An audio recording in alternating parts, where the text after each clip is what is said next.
fellow bookworms to Tibra's Den. My name is Whitney, and we just finished reading Full Moon by Jim Butcher. So this is the second book in the Dresden File series, and I found it really enjoyable. I'm going to get into my thoughts on it in just a second, my thoughts on the final set of chapters. But overall, I just really enjoyed this book. I think I enjoyed this one a little bit more than the first one, which is Stormfront. And of course, this week we are getting started on Grave Peril. We are not going to be doing the same, breaking it into chapter sets like we have been. Obviously, Stormfront was our book of the month for August, and so we broke that into chapter sets. And then I wasn't really sure what I wanted to do, and so I broke Full Moon into chapter sets as well. But I really want to kind of move through these series reads at a faster pace. I have a bunch of other series I want to get to. Like, I have a ton of different things I want to do. I'm gonna eventually, after I get through some of the series I have, I'm actually going to be doing an author-based series because I have a lot of collections that are just a bunch of different books from the same author. And so I'm going to be doing that as well, just so I can, read those books and kind of get an idea of what I want to keep and what I don't want to keep. So anyway, my point, I'm on allergy head, so I apologize. My allergies are horrendous right now. I started a new medication, so I'm kind of a mess right now. So if you notice that in these videos, not just this one, but the other videos, like I apologize. Like, I'm just very foggy right now. But anyway, so this one we are going to be splitting up into two parts, and we're going to do the same for the rest of them. I think they're just a little too long to read in 1 week with all our other reads that we're doing. And so I decided, I just split it in half. And so this week we're going to be reading chapters 1 through 21, and then we'll finish up next week. But really excited to get into this. I've heard the third book is when the series really starts to get good. And I really enjoyed the first two, so if it gets even better from here, that's great for me. As a reminder, we are doing our book of the month for October, which is The Ring by Danielle Steel. We just finished up the first set of chapters, and then on Monday the second set of chapters. My thoughts will go up on Monday regarding those, the discussion questions and such. So hopefully you are participating in that. This book has surprised me so much. I wasn't quite expecting it. And then of course we do our weekly reads every Wednesday. And so if you want to participate in those reads, or just get my thoughts on the different books, you can find those videos every Wednesday. There's links in the description below for all the books and also the breakdown of what we're reading when. And you can also head over to my website. There is a calendar there that shows what we're reading each week. So, Monday it has whatever chapter sets we're reading that week. Wednesday it has whatever book we're reading that week. And then for series Saturday, it has, what chapters we're reading as well. So hopefully you're over on my website and kind of getting organized. I love doing it this way. I think it's really helped me a lot, because I went for a while where I wasn't reading at all because I just was struggling with the time and the motivation and everything like that. So having it kind of organized like this has really been helping me. So if you struggle with reading, like, this might be something, to help give you some inspiration, and then just kind of having it organized and so you know what you're reading when. I think it's been super helpful for me. So anyway, let's go ahead and get to my thoughts on Full Moon. So basically, this one, of course, is regarding werewolves. And this final set of chapters is kind of the final big scene. The dogs are in here, so if you see the camera shake a little bit, they're kind of playing underneath the table. I keep trying to tell them to not do that, but they haven't been listening. So, the 1-year-old puppy and her friend Nidra are just battling it out right now, so they'll probably bump into the table. But anyway, back on track. So basically we're dealing with werewolves. In the final chapter, it's kind of the last hurrah. You also have Johnny Marcone, who is basically the crime lord in the Storyverse in Chicago. And then you also have Murphy, who's the cop, and you have Susan, who's a paranormal reporter, and is also dating Harry. And so it's a lot of fun. And it's these books are really action packed.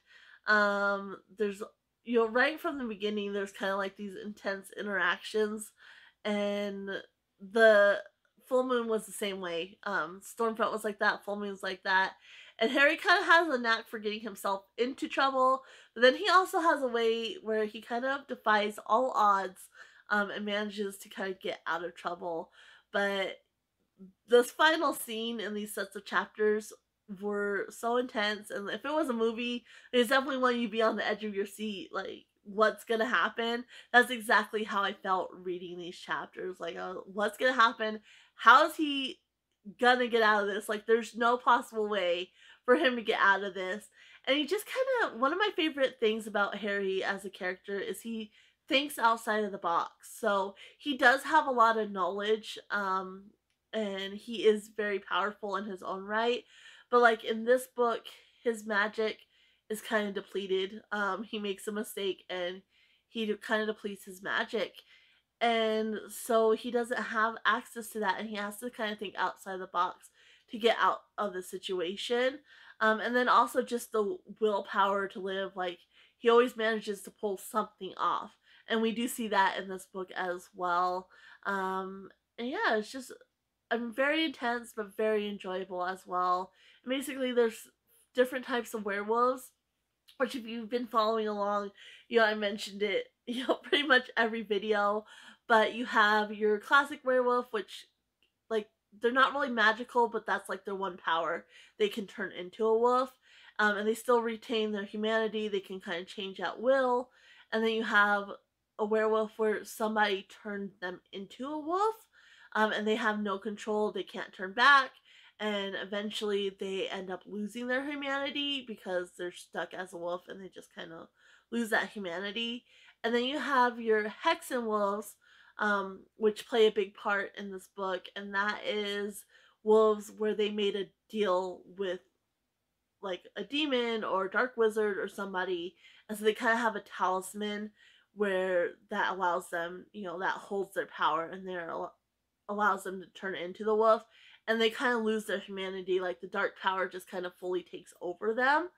And then you have your lycanthropes, which didn't play a part in these final set of chapters, but did play a part in the book as a whole. And basically your lycanthropes, they don't physically transform, but they're kind of feral almost, and so they are physically stronger, faster, they heal faster and everything like that.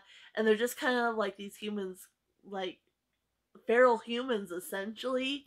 And they're, have a lot of aggressive tendencies and such, and that humanity is kind of not there anymore, and they're easily kind of riled, they're kind of hot-headed and things like that. So they played a big part in this book as well. And then you have your Loup-Garou, which was another big part of the book. And the Loup-Garou was cursed to be a wolf, and so they're the ones that turn on the full moon, and they're also the ones that can only kill by inherited silver, not just any silver, inherited silver. So all these different wolves come to play, and then there's also Tara, who I mentioned. What is the deal with her? And we don't know. We don't know this whole time because Harry doesn't know. And in the last chapter, he does have a theory. It's never confirmed, but at least it kind of answers some of our questions regarding Tara, even if it is just a theory. But Harry's not even completely sure, and so we're left not being completely sure either. But yeah, you have Tara as well, who kind of helps the alphas, which are the classic werewolves essentially. So yeah, there's this big showdown at Johnny Marcone's place. So you have Marcone, you also have the FBI in there, like it's just this huge thing. And then you have the Loup-Garou that's coming. And so, I mean, just the way Harry manages to pull it out, is amazing. And just, like I said, super enjoyable. There is one moment he kind of does something that he wouldn't normally do, but he's desperate. And we see Harry struggles, like, we don't fully know his past based on the first book and this book. It's been hinted at, but we know, his own his own mentor, his old mentor that mentored him, turned on him. And then we also kind of get the idea that he had a girlfriend at the time who also betrayed him and went dark. And so that's hinted at, and you don't really know. But we know, like, based on the first book, in this book, he kind of struggles not giving in to, like, the dark power. It's always right there, and he kind of makes a choice that almost destroys him. And his manages kind of snap out of it at the last minute, but it's definitely, that whole part was a little bit heartbreaking too, to see him really struggle with it, and just kind of how he took you through his mindset and everything like that. But yeah, really enjoyable, and I like the premise of the werewolves. And like I said, definitely some of the characters are more familiar at this point because we read Stormfront, and I just think the overall premise of the story was a little bit better than Stormfront. Like, I liked it better than the Dark Wizard angle. I thought, and I loved how the author took the different aspects of the werewolf lore and incorporated them into this book. Like, because obviously, werewolves are known by different names, but they're kind of interchangeable. Excuse the puppy butt banging into the camera. And so I really liked how he took that and, like, created, like, kind of his own version. I guess that, like, all these werewolves are werewolves, but they have different components to them, and also took, like, the different pieces of lore to incorporate them into each different wolf type as well. So I thought that was really enjoyable. Yeah, just definitely a book I would recommend. And like I said, I can't wait to dive into Grave Peril, which I've heard, like I said, it gets better once you hit the third book. So I'm going to go ahead and leave you guys here. If you're not participating, please do so. There are links in the description below where you can get all the books, all the different reads we're doing. And of course, like I said, we starting Grave Peril today, and I hope you'll join me. We're reading chapters 1 through 21 this week. I'm going to leave you guys here. Happy reading, everyone. Bye.